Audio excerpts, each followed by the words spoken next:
Olá, começa agora o Sindepres Entrevista. O nosso convidado de hoje é Lívio Giosa. Ele é presidente executivo da Associação dos Dirigentes de Vendas e Marketing do Brasil. Nós vamos falar sobre mercado de trabalho e perspectivas para 2018. Lívio, muito obrigada pela sua presença, por aceitar nosso convite. Sei que você tem uma agenda complicada, né? Mas é uma oportunidade única ouvir aqui sua opinião sobre esse tema e tantos outros que a gente pode eventualmente tratar aqui hoje. Sim, ótimo, estou à disposição. Ok, Lívio, com tantas mudanças acontecendo em relação ao tema trabalho, talvez hoje a gente não consiga falar de nada muito concreto, até porque tudo está numa condição de perspectiva, né? Mas queria que você fizesse uma observação sobre essas mudanças, esse processo que o Brasil tem passado do ponto de vista econômico e do ponto de vista político, as rupturas que aconteceram, né? Em ambos os setores, né? Tanto econômico como político, e aí você fazer uma observação sobre essa situação do desemprego no país. Depois a gente fala um pouquinho mais do ponto de vista do que pode acontecer no futuro. Legal. Nós estamos, na verdade, eu acredito que a gente está fazendo uma travessia, né, em todos os cenários, seja no cenário político, seja no cenário econômico. Por quê? Porque a gente viveu um período absoluto de disrupção, né, entre política, economia, credibilidade, indignação. O Brasil passou por tudo isso junto em muito pouco tempo. A própria sociedade, do ponto de vista institucional, foi provocada a se posicionar, as pessoas saíram às ruas. Então, nós vivemos momentos que não tínhamos comparabilidade anterior. O Brasil realmente passou por esse processo. Ao cabo desses últimos 18 meses, uma nova realidade, um novo enfrentamento, também seja político ou econômico. Mas o que se percebe é que o movimento de desapreço, o movimento de desarticulação foi sendo minimizado. E isso se colocou de uma forma muito clara do ponto de vista do deslocamento da economia para a política no Brasil. Enquanto os sinais políticos são esses, nós não precisamos nem citar porque é absolutamente perceptível. Do ponto de vista econômico, o Brasil foi se desalinhando, se deslocando da política e partindo para o seu rumo, né? Novas perspectivas, segurança jurídica, alguns pontos que não se tinha possibilidade de discutir. Nesse novo cenário, a discussão entrou na pauta e a própria economia, o Brasil, nós temos 220 milhões de habitantes. As pessoas retiveram os seus gastos nesses últimos 2 anos, 2 anos e meio.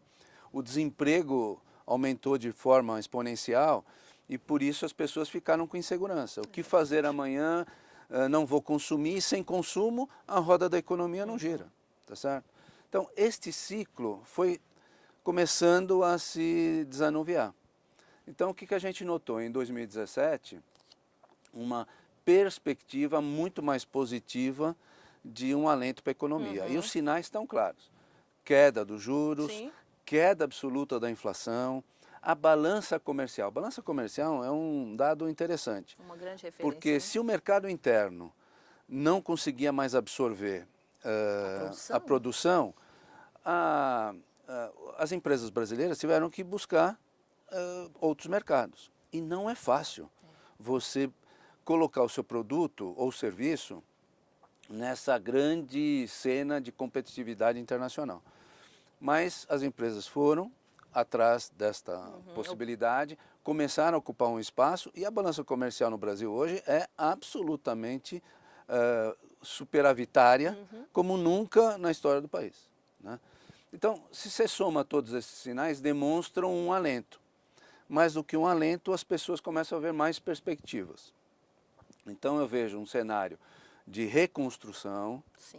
E embora 2018 seja um ano absolutamente tenso do ponto de vista político, o que se fala é que, independente das eleições presidenciais, do ponto de vista econômico, o Brasil vai alçar novos voos, podendo chegar a 2,5 de crescimento, 2,3. Ainda esses números ainda não estão muito evidenciados, mas são sinais claros, efetivos, de que há uma recuperação e com isso as pessoas podem respirar um pouco melhor É e verdade, começar né? a pensar em novas perspectivas. E um dos fatores também que remetem a essa conclusão é o número de novos postos de trabalho abrindo sucessivamente desde julho, Seu agosto, último setembro, trimestre, né? último Uhum. trimestre, uma recuperação. Novos sinais. Lívio, ainda voltando um pouquinho aí nesse ponto inicial da nossa conversa, quando você falou da ruptura, né, do aspecto político e econômico do país, fizeram com que as empresas, com que os gestores, com que os empresários brasileiros repensassem muitas coisas, né? Eu queria que você citasse aqui, por exemplo, o que houve de mudança dentro de uma empresa hoje, que assim, não vai ser o modelo antigo nunca mais e é o que vai ser adotado para o futuro, por exemplo. Realmente é muito boa essa tua pergunta, porque as empresas passaram a se autoexaminarem, né? Que eu costumo dizer, Sim. começaram a se preocupar com o seu umbigo. Por quê? Tenho pouca previsão de receita, Uhum. que é um dinheiro que entra. Aonde está o outro dinheiro da empresa? Está no custo. Então, eu vou ter que reduzir esse custo para que as empresas possam ter um fôlego para tentar uma Sim. recuperação. E essa redução de custo veio à luz principalmente de novos processos. Uhum.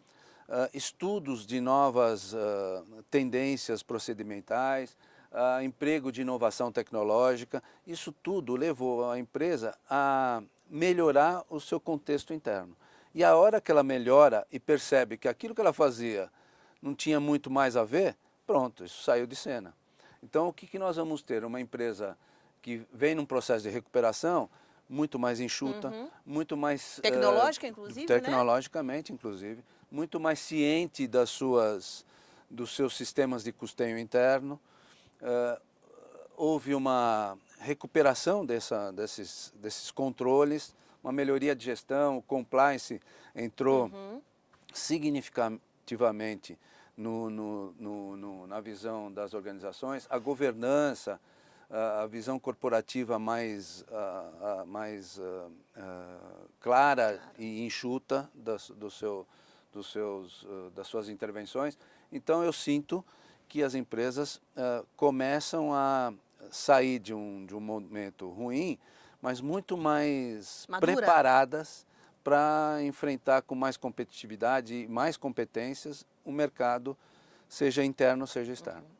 Lívio, agora sim, do ponto de vista do trabalho, né? Com todas essas mudanças, esse enxugamento dentro das empresas, esse amadurecimento dentro das empresas, como é que você enxerga, por exemplo, o aumento de possíveis postos de trabalho? Eu imagino que tudo que foi alterado, essa questão do trabalho em si ainda para a movimentação, para um crescimento, depois de uma recessão como essa, ainda é longo prazo. Como é que você observa isso? Eu posso dizer um pouquinho que é mais a médio e longo prazo. Por quê? Este ano nós tivemos duas leis que mexeram Uhum. fundamentalmente Profundamente. no modelo de empregabilidade no país, que foi a lei da terceirização dos serviços temporários, trabalhador temporário, quanto da reforma trabalhista. Qual um dos pilares que constrói isso? É a segurança jurídica. Eu vou dar um exemplo de uma reunião que eu tive com empresários internacionais, onde todos eles, 100% dos que estavam presentes, diziam assim, puxa, até que enfim, agora a gente vai ter segurança jurídica. E os novos que queriam investir no Brasil, falaram, bom, agora sim eu tenho condições de investir. Então, isso dá sinais para o mercado muito fortes. E é este mercado que move qualquer economia. Então, do ponto de vista de segurança jurídica, as leis deram uma base estruturante para que haja um aumento de postos de trabalho nos próximos anos, eu não tenho dúvidas disso. Eu digo com bastante clareza. Só que isto é um processo, não é? Então, as empresas hoje estão com um nível de produtividade baixo. Tem máquinas, tem equipamentos e tem pessoas suficientes para aumentar esse ritmo de produção. Então, primeiro a gente vai ter que atingir esse novo estágio, para depois a empresa falar, bom, agora está sedimentado, portanto, é possível a gente fazer novas contratações, adquirir novos equipamentos, novas máquinas. enfim. Então isso eu vejo mais ou menos nos próximos 18, 24 meses, um tempo natural de melhoria para o país do ponto de vista econômico e, sem dúvida alguma, impactando na geração de novos postos de trabalho. Quando você fala dessa perspectiva positiva e de crescimento, de movimentação na economia do país, obviamente que você também está se referindo já a um resultado em relação a essas duas reformas aprovadas, né? Sim, porque elas deram o sinal de que o país tem esse novo grau de entendimento, né? Falando especificamente do ponto de vista da terceirização, o Brasil é o único país do mundo que tem uma lei da terceirização. Exatamente.